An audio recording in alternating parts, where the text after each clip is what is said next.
She's Australia's supermum, and when it comes to bank profits, 2010 was a super year for Gail Kelly.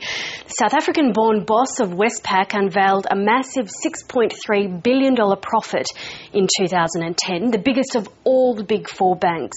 But has this helped or hindered her reputation in Canberra?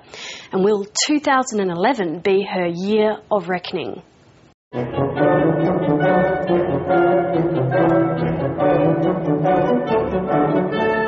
The banks are treating the Australian government with the same contempt that the Australian people are.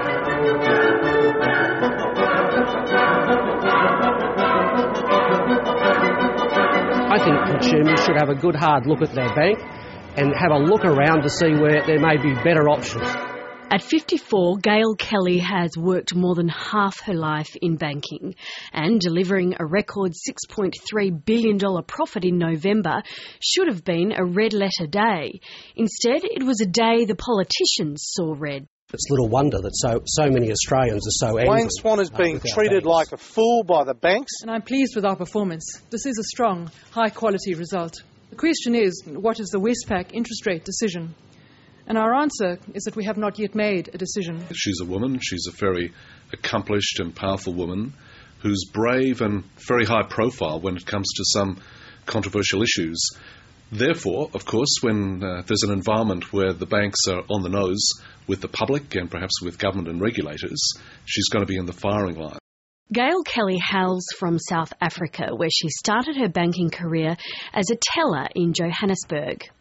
She migrated to Australia in 1997 and worked her way up through St George Bank. She may be very competent, but she was the chief executive of St George Bank, which was very close to failing during the global financial crisis. It got taken over by Westpac, and then she emerges as the person in charge of Westpac. I'm not quite sure why people get rewarded for running a bank which almost failed. She's been at the helm at Westpac now for 3 years, and this year was named by Forbes magazine as one of the top most powerful women in the world. Her motto is service, and she knows a thing or two about efficiency. She's a mother of triplets and a CEO of one of the world's biggest companies. The only time your son scored a goal in soccer is the time you weren't there, and the time you scored 100 in cricket is the time you weren't there, and the time your daughter went on the stage to collect a prize is the time you weren't there. She sent her children, her triplets, to different schools so that they could all be able to develop separately. I just was completely amazed at this idea that this incredibly busy woman would take on that as well. Once upon a time, there were big lush fields of banana crops. But things turned sour after Westpac went bananas. The bank pushed through a rate rise, nearly double the Reserve's 25 basis point increase in 2009, and tried to explain it using this ad. And it cost more to make a banana smoothie.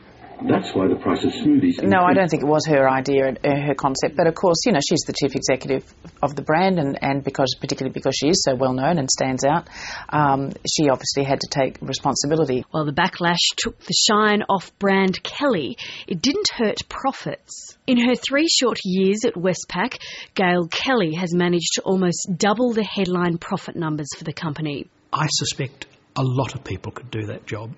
I don't think it's a particularly hard job. It certainly comes over that the banks all get together in a very legal sort of way and charge roughly the same fees, and most Australians have no choice as to who they do business with. But is the woman many considered the poster girl for corporate mothers really as tough as nails?